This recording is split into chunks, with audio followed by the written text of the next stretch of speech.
ధనుర్మాసం ప్రారంభమైంది. ఈ మాసం అంటే శ్రీ మహావిష్ణువుకు ఎంతో ఇష్టమైంది. అయితే ఈ ధనుర్మాసం 30 రోజుల పాటు పొరపాటున కూడా ఈ కూర వండకూడదు, తినకూడదు. ఈ నెల రోజులు ఈ కూర అయితే తినకూడదు. కాదని తిన్నారో అనారోగ్య సమస్యలు అయితే వస్తాయండి. చేతిలోని ధనం అంతా కూడా ఖర్చు అయిపోతుందండి. అప్పులు పాలైపోతారు. ఒకరి దగ్గర చాచి అడుక్కునే స్టేజీకి అయితే వెళ్ళిపోతారు. కష్టాలన్నీ ఎదురవుతూ ఉంటాయి. అంతేకాదండి, ధనుర్మాసంలో ఈ కూరలు తిని ఎన్ని పూజలు చేసినా సరే ఫలితం అయితే ఉండదు. మరి ధనుర్మాసంలో ఈ కూరలు అయితే తినకూడదని చెప్పి పురాణాలలో చెప్పడం అయితే జరిగింది. కాబట్టి ఎవరు కూడా తినద్దు. మరి ఇంతకీ ధనుర్మాసంలో ఏ కూర తినకూడదు అనేటువంటి విషయాన్ని ఈ వీడియోలో మనం వివరంగా తెలుసుకుందామండి. మీరు వీడియోని స్కిప్ చేయకోకుండా చివరి వరకు చూడండి. అండ్ కొత్తగా వాచ్ చేస్తున్నట్లయితే సబ్స్క్రైబ్ చేసుకోండి. ధనుర్మాసంలో ముక్కోటి దేవతలందరూ కూడా శ్రీ మహావిష్ణువు దగ్గరకు వచ్చి మేల్కొల్పుతారు. తర్వాత ముక్కోటి దేవత అందరితో కలిసి విష్ణుమూర్తి భూమి మీదకు వస్తారన్న ప్రతీతి. అందుకే ఈ ధనుర్మాసం నెల రోజులు కూడా చాలా పవిత్రమైనవి. ఈ ధనుర్మాసం నెల రోజులు విష్ణుదేవుణ్ణి పూజిస్తే 1000 సంవత్సరాల పాటు విష్ణుదేవుణ్ణి పూజించిన పుణ్య ఫలితం అయితే లభిస్తుంది. ఈ ధనుర్మాసంలో ప్రతిరోజు సాయంత్రం సమయంలో ఆకాశంలో ఉన్న నక్షత్రాలను చూసి మీ మనసులో ఏమైనా కోరుకున్నారు అంటే ఖచ్చితంగా నెరవేరుతుందన్న నమ్మకం. ధనుర్మాసంలో వచ్చే ప్రతి శుక్రవారం రోజు ఉదయం ఇంటి గడపలకు పసుపు రాసి సాయంత్రం 6 గంటల తర్వాత ఇంటి ముందు దీపాలు వెలిగించాలి.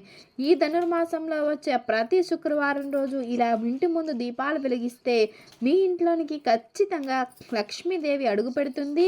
ఇల్లంతా అష్టైశ్వర్యాలతో ఉంటుంది. పెళ్లి కాని వారికి ఈ ధనుర్మాసం చాలా ప్రత్యేకమండి. పెళ్లి కాని అమ్మాయిలు ఈ ధనుర్మాసం నెల రోజులు కూడా ఇంటి ముందు ముగ్గులు వేసి పూజలు చేయడం వల్ల కోరిన వరుడు లభిస్తారంటారు. అలానే పెళ్లి కాని మగవాళ్ళు ఈ ధనుర్మాసం నెల రోజులు బ్రహ్మముహూర్తంలో నిద్రలేచి తలస్నానం చేసి వెంకటేశ్వర స్వామి వారి యొక్క ఆలయానికి వెళ్ళి వెంకటేశ్వర స్వామి వారికి తులసి మాల సమర్పిస్తే వారికి వివాహ గడియలు అనేవి వరిస్తాయి. ఈ నెల రోజుల పాటు భార్యాభర్తలు బ్రహ్మచర్యం పాటించాలి. ఈ ధనుర్మాసం నెల రోజుల పాటు విష్ణుదేవుని కథలు చదివితే చాలా మంచిది. ఈ పరమాత్ముని చేరుకోవడానికి మనం ఎక్కడికి వెళ్ళాల్సిన పని లేదు. ఎవరైతే ధనుర్మాసం నెల రోజుల పాటు కూడా భక్తి శ్రద్ధలతో దేవతల్ని పూజిస్తారో అలాంటి వాళ్ళ ఇళ్లల్లో ముక్కోటి దేవతలు ఖచ్చితంగా కొలువై ఉంటారు. ఎంతో పవిత్రమైన ఈ ధనుర్మాసంలో బంగాళదుంపలు, ముల్లంగి ఈ 2 కూరలను తినకూడదండి. కూరల రూపంలోనే కాదు, ఏ రూపంలో కూడా మనం బంగాళదుంపలను, ముల్లంగిని తినకూడదు.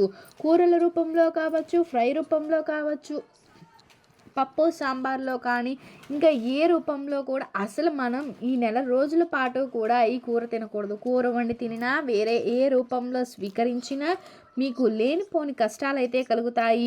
చేసే పూజలకి ఫలితం ఉండదు. చేతిలోని ధనం అంతా కూడా ఖర్చు అయిపోతుంది. ఒకరి దగ్గర చాచి అడుక్కునే స్టేజ్కి వెళ్తారండి. చాలామందికి ధనుర్మాసంలో ఈ కూరలు తినకూడదన్న విషయం తెలియదు. కానీ గుర్తుపెట్టుకోండి, తెలియకైనా సరే ఈ ధనుర్మాసంలో బంగాళదుంపను కానీ ముల్లంగిని కానీ తింటే అనారోగ్య సమస్యలు అయితే వస్తాయి. కాబట్టి ధనుర్మాసంలో ఏ రూపంలో కూడా ఈ కూరలు తినకూడదు. పాటు ఈ ధనుర్మాసంలో నాన్ వెజ్ కూడా తినకూడదు. అంటే వ్రతం చేసేవాళ్ళు, తిరుప్పావై చేసేవాళ్ళు ఖచ్చితంగా మాంసాహారం జోలికి వెళ్ళకూడదు. ఇక మిగిలిన వారు పూజ చేసే రోజుల్లో మాంసం తినకుండా ఉంటే సరిపోతుంది. మాంసం అంటే చికెన్, మటన్, రొయ్యలు, ఈ ఎగ్స్ ఇట్లాంటివి కూడా ఏ విధమైన నత్తలు ఇలా ఏ నీచు పదార్థమో తినకండి. ఇంట్లోనే కాదు బయట కూడా మనం ఇంట్లో చేసుకోవట్లేదు కదా అని చెప్పి బయట కూడా తినకూడదండి. అండ్ నూడిల్స్ రూపంలో, పిజ్జాల రూపంలో కూడలలో కూడా మనం ఏ రూపంలో కూడా మనం అస్సలు తినకూడదు. ధనుర్మాసంలో ఇప్పుడు చెప్పినటువంటి వాళ్ళు నాన్ వెజ్ తినకూడదు. కాదని తిన్నారు అంటే కాదని మాంసాహారాన్ని అయితే మనం తిన్నామంటే పాపం చుట్టుకుంటుందండి. నరకానికి పోతాం. దరిద్రం అనేది పడుతుంది. అందువలన ధనుర్మాసంలో అందరూ కూడా ఈ ఆహార నియమాలను పాటించండి. లేకపోతే లేనిపోని సమస్యలు అనేవి కలుగుతూ ఉంటాయి. అప్పుల పాలవుతారు, కష్టాల పాలవుతారు. తినే ఆహారం విషయంలో జాగ్రత్తగా ఉండడం ఎంతైనా అవసరం. ఈ ధనుర్మాసంలో లక్ష్మీ కటాక్షం కలగాలి అంటే ఆడవాళ్ళు గాజుల్లో ఎటువంటి గాజులు వేసుకోవాలి, గాజులు ఎలా వేసుకోవాలి, ఏ కలర్ గాజులు మనం యూస్ చేయాలి, ఏ కలర్ గాజులు వేసుకోకూడదు, ఎలాంటి గాజులు వేసుకోవాలి అనేటువంటి విషయాలను కూడా మనం ఈ వీడియోలో వివరంగా తెలుసుకుందామండి.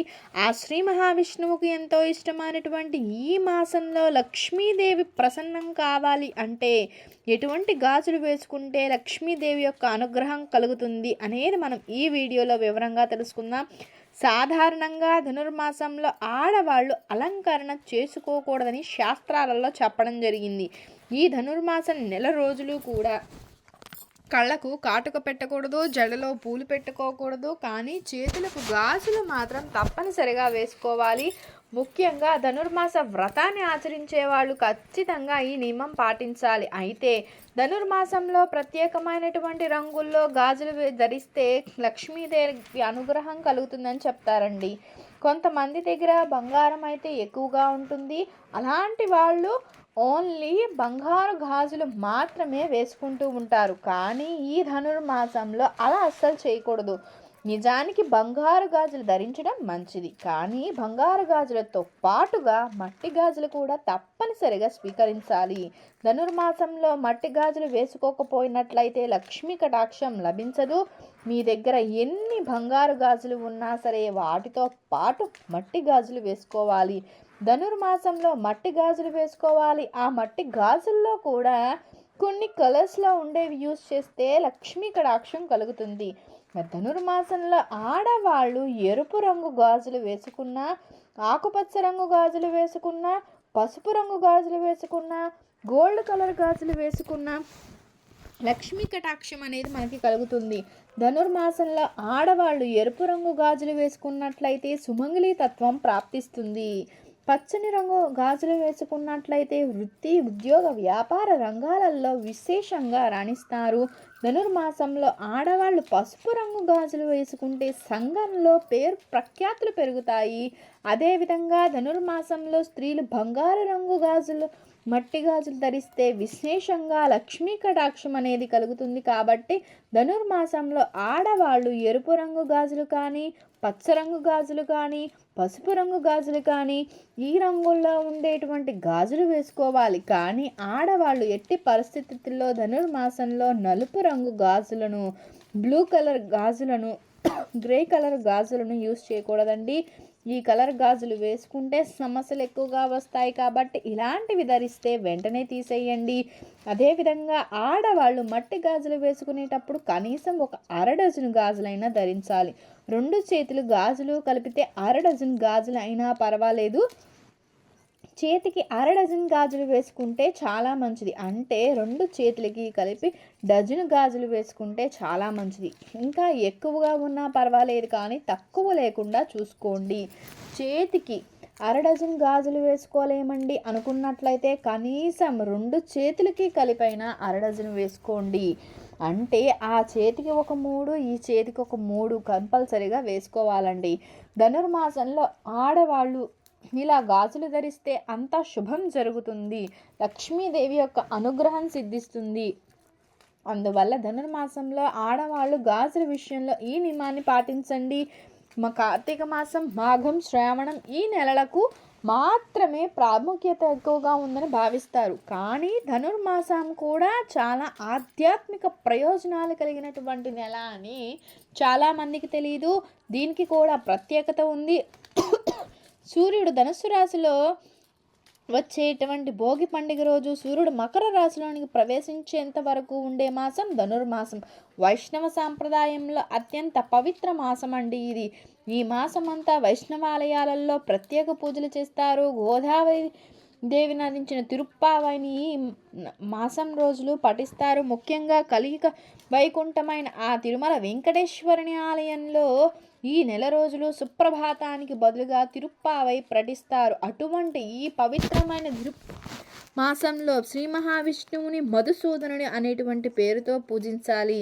సంక్రాంతి వరకు వచ్చే 30 రోజులను ధనుర్మాసం అంటారు. ఈ నెల రోజుల పాటు బాలికలు, మహిళలు తమ ఇళ్లల్లో ప్రతిరోజు అందమైన ముగ్గులు వేసి, ఆవు పేడతో గొబ్బిమ్మలు వేసి ఆ ముగ్గుల మధ్యలో పెట్టి గొబ్బెమ్మలను లక్ష్మీదేవి స్వరూపంగా పసుపు కుంకుమలతో పూజ చేస్తారు. రథం ముగ్గును వేసి అమ్మవారిని ఊరేగిస్తున్నట్లుగా భావన చేసి ఒక ఇంటి ముందు రథం ముగ్గు తాడును పక్కింటి వారు వేసిన రథం ముగ్గుకు కలిపి ఒక వరుసలో రథయాత్రను చేస్తారు. ఇది మహిళలకు ఆరోగ్యం కోసం వ్యాయామంగా కూడా చేసినటువంటి ఏర్పాటు. ఈ మాసంలో హరిదాసులు హరిభక్తులు ఇళ్ల ముందుకు వచ్చి హరికీర్తనలు చేస్తూ హరినామ సంకీర్తనలు చేస్తూ ఇంటింటికి వెళుతూ ఉంటారు. సంక్రాంతి ముందు గంగిరెద్ది వాళ్ళు ఊరేగింపుగా ప్రతి ఇంటికి వస్తారు. గంగిరెద్దికి కొత్త బట్టలు గృహస్థులు ఇచ్చి సత్కరిస్తూ ఉంటారు. ఈ ధనుర్మాసం ముఖ్యంగా విష్ణువుకు చాలా ఇష్టమైంది. ఈ నెలలో లక్ష్మీనారాయణని తులసీదళాలతో పూజించడం పుణ్యప్రదమని చెప్తూ ఉంటారు. ఈ ధనుర్మాసంలో ఉభయ సంధ్యలలో ఇంటిని శుభ్రం చేసుకుని దీపారాధన చేసుకోవడం వల్ల శ్రీ మహాలక్ష్మి యొక్క అనుగ్రహం కలుగుతుందని, పేదరికం దూరమవుతుందని చెప్పి విశ్వసిస్తారు. ఆయుర్వేదిలో చెప్పినట్లుగా ఈ నెలలో రాత్రి ఎక్కువగా ఉండి పగలు తక్కువగా ఉంటుంది. అందుచేతనే ఈ నెల రోజులు పులగాన్ని కానీ దద్దోజనాన్ని కానీ దేవునికి నివేదించి స్వీకరించాలన్న నియమం కూడా ఉంది. ఈ నెలలో వైష్ణవ దేవాలయాలలో ప్రత్యేక కార్యక్రమాలు చేస్తారు. శ్రీ ఆండాళ్ కంసవారు చదువుతూ ఉంటారు.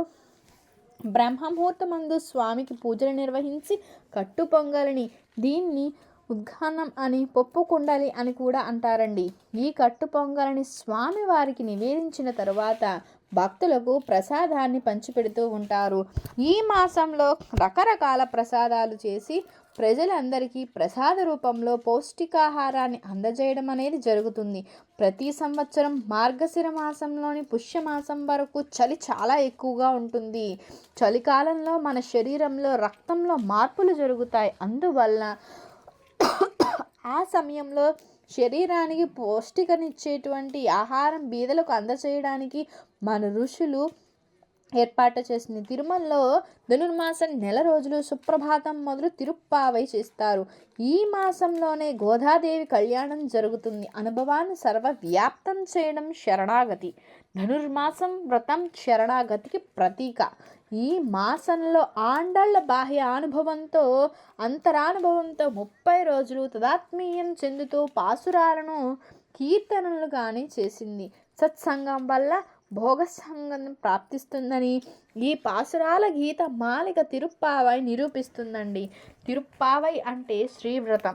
ఈ వ్రతాన్ని స్త్రీ నోము అంటారు. మార్గశిర మాసంలో ధనుసు రాశిలో సూర్యుడు ప్రవేశించి మకర రాశిలోనికి సాగే కాలాన్ని ధనుర్మాసం అంటారు. ధనుర్మాసంలో శ్రీవ్రతం చేయాలి. ఉపనిషత్తుల సిద్ధాంతాన్ని నుంచి ప్రాప్తించేది భగవతమే. ఈ నమ్మకాన్ని పెంపొందించేటువంటి వ్రతం ధనుర్మాస వ్రతం. ఉపనిషత్ భాషల్లో ధనస్సు అంటే ప్రాణం. ఇది పరమాత్మ ఉనికిని తెలియజేస్తుంది. నాదం సామవేద సానం. నాదంలోనే ధనుర్మాస గోదాదేవి కళ్యాణం పాసురాలను గానం చేసి దైవాన్ని చేరింది. ఈ ధనుర్మాసంలో పూజలు చేయడం వలన ఎంతటి పుణ్యం చేకూరుతుంది, దాన ధర్మాలు చేయడం వలన కూడా అంతటి పుణ్యం లభిస్తుంది. పాప కర్మలు తొలగుతాయి. ఈ మాసం పవిత్రమైనది కావడం వల్ల మన శక్తి కొలది దాన ధర్మాలు చేయడం వల్ల పాప పరిహారం జరుగుతుందని శాస్త్రం చెప్తుంది. అందువల్ల మనం చేసే ఎలాంటి సహాయమైనా మనస్ఫూర్తిగా చేయడం వల్ల అనేక ఫలితాలు పొందవచ్చు. ఈ మాసంలో ఇతరులకు బియ్యాన్ని లేక వండిన అన్నాన్ని దానంగా ఇవ్వడం వల్ల ఎన్నో రోజుల నుంచి వెంటాడుతున్న పాపం తొలగిపోతుంది. వెండిని దానం చేయడం వల్ల మనశ్శాంతి లభిస్తుంది. అదేవిధంగా బంగారం దానం చేయడం వల్ల సకల దోషాలు తొలగి ఎంతో ఆనందంగా జీవించడం జరుగుతుంది. ధనుర్మాసంలో పళ్ళు దానం చేయడం వల్ల సిద్ధి బుద్ధులు నేర్చుకుంటారు. ఈ మాసంలో నెయ్యి దానం చేస్తే ఇంద్రియ నిగ్రహం కలుగుతుంది. అంతేకాకుండా అనారోగ్య సమస్యలు తొలగిపోతాయి. సంతానం కోసం ఎదురు చూసేవాళ్ళు ఈ మాసంలో తేనెను దానం చేయడం వల్ల వారికి సంతానం కలుగుతుంది. అంతేకాదు, ఈ మాసంలో ఉసిరికాయలను ఇతరులకు దానం చేయడం వల్ల మతిమరుపు తగ్గి జ్ఞాపక శక్తి పెరుగుతుందని ఆధ్యాత్మిక పండితులు తెలియజేస్తున్నారు. అదేవిధంగా కొబ్బరికాయలు దానం చేయడం వల్ల మనం చేసే కార్యక్రమాలలో ఎలాంటి ఆటంకాలు లేకుండా అనుకున్న కార్యం సిద్ధిస్తుంది. పరమ పవిత్రమైన ధనుర్మాసంలో చేసే దానాలకు ఎన్నో పుణ్య ఫలితాలు లభిస్తాయి. కానీ కొన్ని వస్తువులను మాత్రం పొరపాటున కూడా ధనుర్మాసంలో దానం చేయకూడదు. కాదని చేస్తే పాపం చుట్టుకుంటుంది, దరిద్రం పడుతుంది, లేనిపోని కష్టాలు వస్తాయి అని చెప్పడం జరుగుతుంది. అంతేకాదు ఈ వస్తువులు దానం చేసిన, అప్పు ఇచ్చిన ఇంట్లో లక్ష్మి తుడిచిపెట్టుకుపోతుంది. మరి ధనుర్మాసంలో ఎవరికి ఇవ్వకూడని వస్తువులలో మొదటిది వండిన అన్నం. అవును, ఈ నెలలో వండిన అన్నాన్ని ఎవరికి ఇవ్వకండి. అంటే ఫ్రెష్గా వండిన అన్నం కాదు, ఒక్క పూట వండిన అన్నం మిగిలిపోతే ఆ అన్నంతో ఇంకొక పూట పులిహార చేసి లేక ఆ అన్నాన్ని తాలింపు పెట్టి వేరే వారికి ఇవ్వకండి. చాలామంది కూడా ఉదయం అన్నం మిగిలిపోతే ఆ అన్నంతో సాయంత్రం ఏదో ఒకటి చేసి పక్కింటి వాళ్ళకి పెడుతూ ఉంటారు. అలా అస్సలు చేయకండి. మీరు అంతగా ఇవ్వాలి అనుకుంటే ఫ్రెష్గా వండినటువంటి ఆహారంతో ఏమైనా చేసి ఇవ్వచ్చు. కానీ అన్నం ఒక్కటే కాదు, అన్నంతో చేసే ఏ పదార్థమైనా సరే, అంటే కట్టు పొంగలి, దద్దోజనం, ఇలా రైసెస్ కానీ బియ్యంతో ఏం ప్రిపేర్ చేసినా సరే దాన్ని ఒక పూట ఉంచి ఇవ్వకండి. కాదని ఒక్క పూట అలా వండిన ఆ పదార్థాన్ని ఇంకొక పూట ఎవరికైనా ఇచ్చారు అంటే కష్టాలు వస్తాయి, దరిద్రం పడుతుంది, ఇంట్లో ఉన్న ఐశ్వర్యం హరించుకుపోతుంది. కాబట్టి ఆడవాళ్ళు గుర్తుపెట్టుకొని ధనుర్మాసంలో ఉదయం వండిన అన్నాన్ని లేక అన్నంతో చేసిన పదార్థాలను సాయంత్రం వేరే వాళ్ళకి ఇవ్వకండి. రాత్రి వండిన ఆహార పదార్థాలను కూడా మరునాడు ఉదయం ఎవరికి ఇవ్వకండి. అది పెద్ద దోషం. ఇక ధనుర్మాసంలో వేరే వాళ్ళకి దానంగా కానీ అప్పుగా కానీ ఇవ్వకూడనటువంటి రెండవ వస్తువు ఏంటండి అంటే ఉప్పు. అవును, ఈ ధనుర్మాసంలో సాల్ట్ని కానీ, కళ్ళు ఉప్పును కానీ, రాతి ఉప్పును కానీ దానంగా ఇవ్వకూడదు. ఫ్రీగా ఎవరికి ఉప్పు ఇవ్వకూడదు. కాదని ఇస్తే అప్పులు పాలైపోతారండి, ఆర్థిక సమస్యలు వస్తాయి, మీ ఇంటికి అస్సలు మంచిది కాదు. ఎందుకండి అంటే ఉప్పు లక్ష్మీ స్వరూపం. మీరు ఉప్పును ఈ మాసంలో ఎవరికైనా సరే ఫ్రీగా ఇస్తే లక్ష్మీదేవి ఇల్లు విడిచి వెళ్ళిపోతుంది. అప్పటి నుంచి ఇక మీ ఇంట్లో కష్టాలు స్టార్ట్ అవుతాయి. కాబట్టి ధనుర్మాసంలో ఎదురింటి వారికి, పొరుగింటి వారికి ఉప్పును మాత్రం ఫ్రీగా ఇవ్వకండి. కావాలంటే డబ్బులు తీసుకొని ₹1 అయినా తీసుకొని ఇవ్వండి, లేదా ఉప్పుకు బదులు ఏదో ఒకటి తీసుకొని ఇవ్వాలి. అప్పుడు ఫ్రీగా ఇచ్చినట్టు అవ్వదు, ఎలాంటి దోషము రాదు. ఈ రెండిటితో పాటు ధనుర్మాసంలో ఎగ్స్ కూడా ఎవరికి దానంగా కానీ అప్పుగా కానీ ఇవ్వకండి. చాలామంది ఇరుగుంటి వారు, పొరిగింటి వారు గుడ్లు కావాలి అని అడిగితే ఇంట్లో గుడ్లు ఇచ్చేస్తాం. కానీ పొరపాటున కూడా ధనుర్మాసంలో అలా చేయకండి. గుడ్లు ఎవరికి ఇవ్వకండి. కాదని ఇచ్చారో ఎవరికైనా సరే ఎగ్స్ని కానీ దానంగా కానీ అప్పుగా కానీ 7 జన్మల దరిద్రం, సంపదలన్నీ హరించుకుపోతాయి, అడుక్కునే స్టేజ్కి వెళ్తారు. ఎట్టి పరిస్థితుల్లో కూడా ఈ తప్పు చేయకండి. ఒక్క పూట నిల్వ ఉంచిన అన్నాన్ని, ఉప్పుని, గుడ్లను ఈ ధనుర్మాసంలో ఎవ్వరికి అప్పుగా కానీ దానంగా కానీ ఇవ్వకండి. ఆడవాళ్ళు గుర్తుపెట్టుకోండి, కాదని ధనుర్మాసంలో ఈ వస్తువులు ఎవరికైనా మనం ఇచ్చామా ఫ్రీగా, తర్వాత మనమే కష్టాలు అనుభవించాల్సి వస్తుందండి, ధనం హరించుకుపోతుంది. కాబట్టి ఈ ధనుర్మాసంలో ఈ వస్తువుల్ని ఎవరికి ఇవ్వకుండా జాగ్రత్త పడండి. మీకు కనుక వీడియో నచ్చినట్లయితే లైక్ చేయండి, షేర్ చేయండి, సబ్స్క్రైబ్ చేయడం మర్చిపోకండి. కొత్తగా వాచ్ చేస్తున్నట్లయితే థ్యాంక్ యూ ఫర్ వాచింగ్.